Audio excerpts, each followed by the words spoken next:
everybody. Welcome back to DRTV. I'm your host, Jay Friesen. And I'm Brian Matson. And this is the Above the Pay Grade. And we're joined today by Katy Faust, blogger and pastor's wife of AskTheBigot.com. And, well, I'll leave it at that. Go check it out for yourself. Katy, thank you so much for joining us. It's been a long time in coming. We tried to get you on last fall. Everything fell apart. But now you're here. You're finally joining us. Yeah, it's so great to be with you. Thanks for having me. Well, Katy, I think our viewers might get a little bit of the idea from your website URL, AskTheBigot.com. The Bigot. Not any other bigot. The It is The Bigot. That is a slightly provocative title. What does it mean? And give us the background of that. Yeah, I actually hate the name of my blog. My husband only speaks it in hush-hush tones when he talks to other people about it. And but obviously it came about because there was so much just caustic talk around the gay marriage debate. And for a long time I've been seeing it, but it really, I feel like the temperature totally changed after Obama evolved on gay marriage, and I feel like the media was finally free to play that bigot card. You know, if you don't support gay marriage, you're a bigot. And it made me, I was incensed, and I actually put out a little prayer request to my mom's group, my ridiculously awesome mom's group, and just said, people, you have to help me. I don't know what to do with this churning inside of me. Because I feel like what I'm hearing from the media is the only reason that you would oppose gay marriage is because you're indoctrinated, you're hateful, you're isolated, you don't know any gay people, or you're a homophobe. And I love gay people. I grew up with, after my parents divorced when I was 10, my mom began a relationship with a woman, and they have been together for 28 years. Wow. And they've both been an incredibly important part of my life. My dad has gone on to remarry, and I love his wife as well. But okay, Katy, you're starting to blow my mind here. Your mother was involved in a long-term lesbian relationship. You were raised by her. You are the poster child for supporting same-sex marriage. Did you grow up with your mom and her partner? So, just like most divorces, divorce is not really a one-time event. It's the beginning of a lot of different transitions that kids tend to go through, right? Right. And so they had a good divorce. There was no custody battle. My sister and I could go to my mom's house or my dad's house whenever we wanted. And so when I was at my mom's house, it was with her and her partner and what became this community of women that they were very involved with, that, they would have parties. They were in a band for a while, so we were all part of going to their events, and they were on soccer teams, so, I'd go to their games. So it was a community of women. And so that's what it was like at my mom's house. And then there were times where I was at my dad's house, obviously, but still very much connected to my mom and her partner that whole time. So, I don't say that I don't say that her partner was my parent. My parents, I think, did a good job of saying we're the parents and not necessarily giving parental authority to whoever they were cohabitating with at the time, whether it would be my dad or, my mom. But I will say that my mom's partner is my friend. Right. And there was never a time where I felt embarrassed by them. They came to my school events and were a part of everything, my wedding and my babies arriving and all of that. So that's an amazing background to set up the amazing fact, Katy, that you broke the internet last week because you wrote a letter to Justice Kennedy. It was on the Public Discourse blog. You, even with all of that background, you oppose same-sex marriage, and you tell Justice Kennedy why. That's a big, that's probably pretty jarring to a lot of people to hear the background you just gave us, to hear that you're an opponent of same-sex marriage. Can you tell us about that public discourse piece, your letter to Justice Kennedy? Why are you in opposition to same-sex marriage? It all has to do with children's rights. And that's another reason I started blogging, because I feel like almost everybody that was for or against gay marriage completely missed the point. That people who were against gay marriage seem to make their case on based on their religious views, which I can respect that, but I don't think that that's the way to go about things when you're arguing for public policy, right? We need to make our case based on natural law and the best social science. I also did hear a lot of homophobia coming from the anti-gay marriage camp, and people that cannot be, that just cannot be.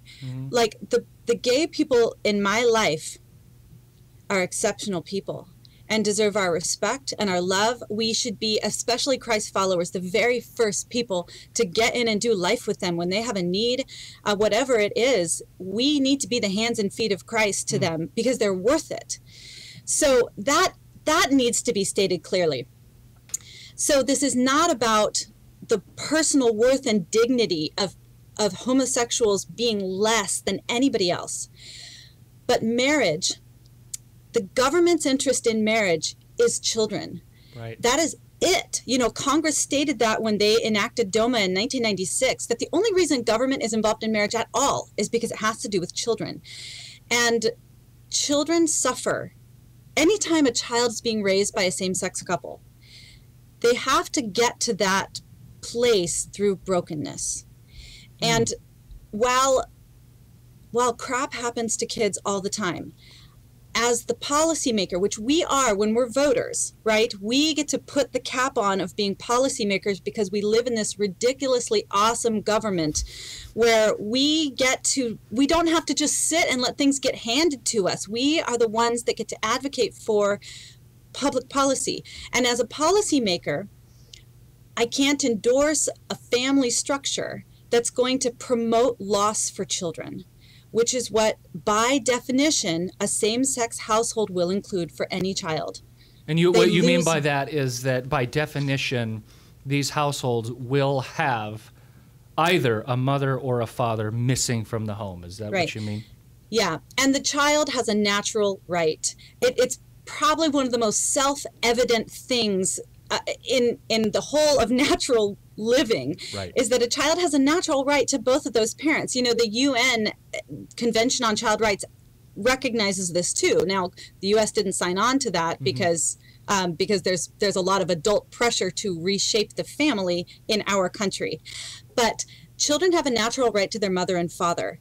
And if we're going to institutionalize a family structure, it has to be the thing that protects the rights of children first. This is not about adult emotions. This is about children's rights and thriving. Wow, that does seem to be a lot of the debate. It seems to be about marriage. Marriage is being redefined as a really strong emotional attachment to somebody. Right. And of course, marriage is a strong emotional attachment. Or at least it can be. Speak for yourself, Katy. It should be, right? And I'm not saying that marriage is only about children. I'm saying that the government's interest in marriage is children. You know, and that's what I appreciated about hearing from Ryan last week, who talked to Ryan Anderson, who talked about what is marriage. And he made that, he's like, the government has no interest in your love life. That's exactly None right. at all. And it's all about the propagation of society and well-formed adults later on to, you know, tying parents to their children. Yeah. Exactly. And redefining marriage redefines parenthood. Right. Right? When you redefine marriage to say that mothers or fathers are optional, then neither is necessary. And that is a sociological lie. Wow. It seems like common sense, Katy. And yet there are many, many, many people who resist this common sense. You've been blogging for a couple of years now under this title Ask the Bigot. And then you have experienced some opposition from people who oppose this common sense. Can you tell us about that? Yeah, it's so hard because the other side has dominated this conversation for so long. Right. And people really believe that the only reason that you would oppose two people who love each other getting married is because you must hate them. And so I've had other bloggers who have said, your position is not just wrong, it's evil. And because it's evil, because you're the equivalent of the KKK, right? Then it's ethical for us to do anything possible to stop you. And so there was a cohort of bloggers that outed me. I kept myself anonymous for a while because I understand that the fallout for speaking out about this tends to reach beyond just the blogger, right? Which is exactly what happened. What they did is they found out who my husband was. They kind of started saying, oh, we know who your wife is. We know what she's doing. And then they started publishing the names. Well, one blogger published the names and addresses of all the home community leaders at our church, right? Like people at my church who probably didn't even know that I blogged about this now are made to pay. Wow. Because I'm writing about gay marriage. And I approached several of them and I said, listen, you write under a pseudonym. Do you want me to expose you? And one of them was like, well, no, because I don't really want my mom to read the stuff I'm writing. And I was like, fascinating. Wow. But just to clarify, I'm very open with my family about my writing. I never write anything that I'm not comfortable with all of them reading, because as a Christian especially, there's no room for secrets in your life. Like if you're doing something that you cannot share with your closest family, you probably shouldn't be doing it. So it wasn't about keeping secrets. It was about making sure that other people didn't have to experience the fallout for me speaking about this and writing about this. But you got outed. They outed you, right? They totally outed me. And of course, as is often the case, God turned it around, and it's just this incredible story. I ended up reaching out to several of the bloggers, and two of them were like, no, you're evil. We want nothing to do with you. And then I reached out to the guy who was kind of the cheerleader, the ringleader, the one that wrote all the negative posts and said, no one's gonna be able to Google the name of your church without seeing what I've written about it first. Oh, wow. Right? And his name was Pink Agendist, like a total like gay Pink marriage. Agendist. Yeah, like an archetype, right? Wow. Of gay marriage. And so I wrote him, and it's all published on my blog. I just said, listen, I don't think that writing you is going to do anything. You live in Spain. I'm in Seattle. I don't know what I can do, but if there's anything I can do to love and sacrifice for you, I want to do it. I'm compelled to do it by my Lord. He tells me that I need to reach out and sacrifice to you. I don't know how. And if the only way I can sacrifice for you is to change my position, then obviously I can't help you. But is there anything else you can think of that I can do for you? Wow. And he wrote back and was like, well, I don't know what you're trying to accomplish, but I don't like this, this, this, and this. And then I wrote back and said, okay, thanks. Like, here's some responses to that. And we went back and forth for a while. And finally he goes, maybe I wasn't exactly right about this. Do you want to jointly publish our correspondence? And so we did. And, my readers are awesome. And they were like, yeah, that's great. That's amazing. And his readers are like, what are you doing? She's hexing you, right? You're being called. It's the call of the siren. Don't let her lure you in. You bewitched him. Yeah, totally. And he's no longer blogging under that name. He's changed his blog and he's kind of reinvented himself, but we still email. He gives me tips about how to make my hair bigger because sometimes I just need more volume. And that's awesome. And honestly, he has given me such fantastic advice about blogging. He's like, you shouldn't use your tags that way. Or, your titles, what you need to do is blah, blah, blah, blah, blah. Like, he's kind of sounds like Pink Agendist became your friend somehow. He is my friend. He is my friend. And he knows, like, Pink, if you're watching this, he knows that he will not come to Seattle without sitting at my dinner table with us. Wow. He knows that. And he knows I'm going to crash his place in Spain someday. So I mean, I love him. Wow. I love him because he's a great guy, and we totally disagree on this. But there are people behind these gravatars, Yeah. you know, people behind these profile pictures who are worth looking into, you know? I think you. Oh, yeah, go ahead, Jay. I was gonna say you're so uniquely positioned to speak out on this issue, given not simply your background, your upbringing, and your family situation, your family structure, but the fact that you were one of the. I know very few people that would interact with the homosexual community in such a gracious and loving way, and I think there's so much that needs to be said on this topic in terms of our Christian engagement of the homosexual community. That we've been getting it wrong. I mean, it's been completely wrong. And I really encourage our viewers to go back and watch Ryan's piece, last week, and then of course you're watching Katy's piece now, and think about how we're engaging and how we're responding. And it's so encouraging. Yeah, I was going to say, Katy, that story, your story with Pink there, has exposed the fact that your blog title is completely 180 degrees opposite from the truth. You are obviously not a bigot and a hater. And what's amazing to me is that you obviously exhibit tremendous love and compassion and care and grace to the homosexual community. And yet, Katy, you are standing up for what you think is right, very, very publicly and fearlessly.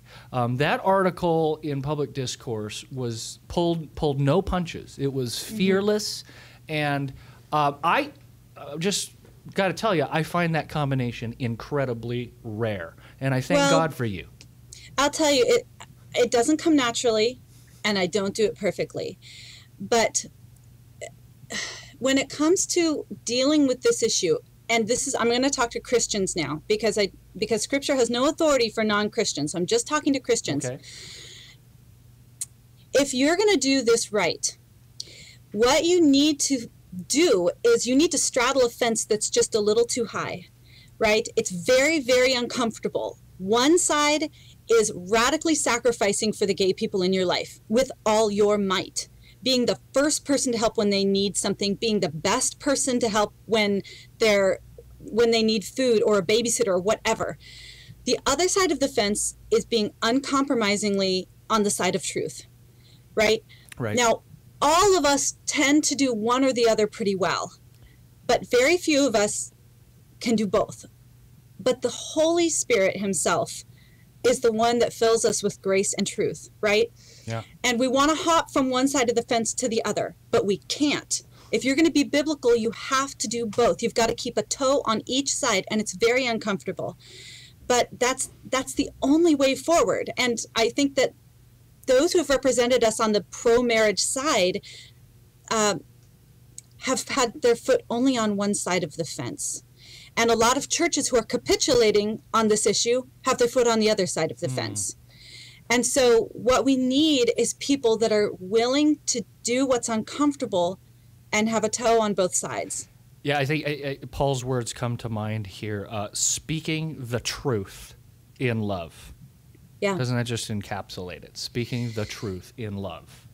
Yeah. And let me say, it doesn't come naturally for me. Every time I read a hurtful comment, it takes me a while to absorb it and not lash out or attack back. I always have to just sit with it for a while and say, Lord, what do you want me to say here?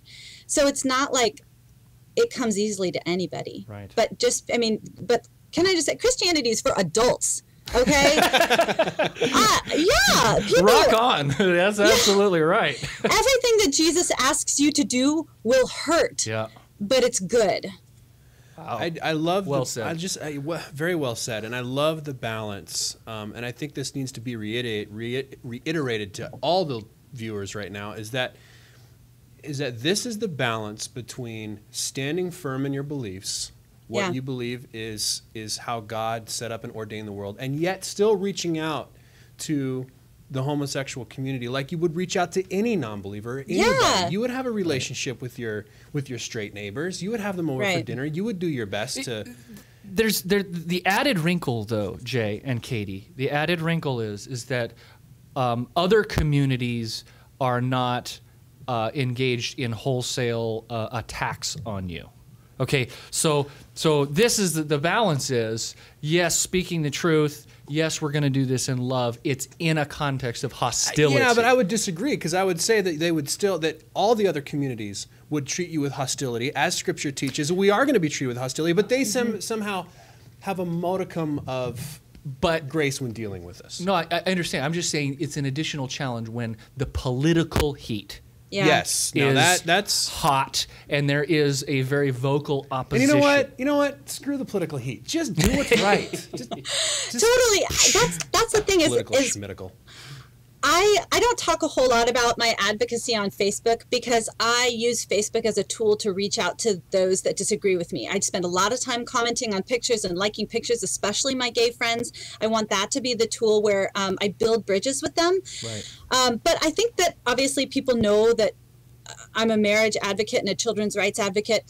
But what I love is when I get together with last summer, I saw a friend of mine who's very, very active in the LGBT landscape in Portland. And I saw on the off chance that he was in Seattle and just minutes from me. And I Facebooked him like, I'm in Seattle, so get over here right now. And he came and we sat and we talked for like an hour and about deep stuff. This is a friend from high school that I haven't seen very often. And he was sharing very personal, sensitive information with me about his love life, and I just listened and just in any way that I could lifted his face to God, I'm gonna pray that God fills that for you, or I'm gonna bring you before God and ask Him to mend that part of your heart. I didn't say anything, about gay marriage or anything like that, and I want him to walk away from that going, the political landscape says that's my enemy, but nobody has listened to me better or loved me more than the person that supposedly is my enemy. That's what I want people to walk away from, is to go, how can somebody who supposedly hates me love me that well? Katie, you're very inspiring, I must say. Jay. Oh, that's the Psalms, right? I mean, that's David's pretty inspired words to us right now. I know, it's great. I know even Ty spent Christmas vacation. He's got a gay uncle in California, and they had a great time together. And I mean, we're surrounded we're surrounded by people everywhere that need love. Just good old classic Christian love. Heck yes. So our viewers should go to askthebigot.com. You also need to track down Katie's Public Discourse article. And I mean, I'm not exaggerating. I am exaggerating because I'm Brian Mattson, and that's what I do. I speak in hyperbole. I always speak in hyperbole. I never don't speak in hyperbole. That's hyperbolic. Please track down her Public Discourse article. It is Dear Justice Kennedy. It is really very thoughtful, well-reasoned, well-argued on the actual public policy question of same-sex marriage. But there's so much more to Katie, as you've seen. She's a model of speaking the truth in love, and it's been awesome having her on the show. Yeah, I love even having had the chance to get to know you over the past few months. Yeah, thank you. Thank you so much for having me, and just to all of your viewers, God, you can do something different. You can be the radical piece that the media says doesn't exist, right? Right. Like, go and prove everybody wrong, Prove them wrong. Love it. Love it. Yeah, Love it. good. Awesome. Gets with my nature. All right. Well, thanks for joining us on DRTV. Katy Faust, askthebigot.com. Check out her blog. To follow us, please visit www.drtv.com. deadreckoning.tv. We have all sorts of little gizmos you can click to take you to Instagram and Twitter and Facebook. Share your thoughts with us. Give us some feedback. Let us know what you think, what you'd like to see. And with that, I'm Jay Friesen. And I'm Brian Mattson. And this is DRTV.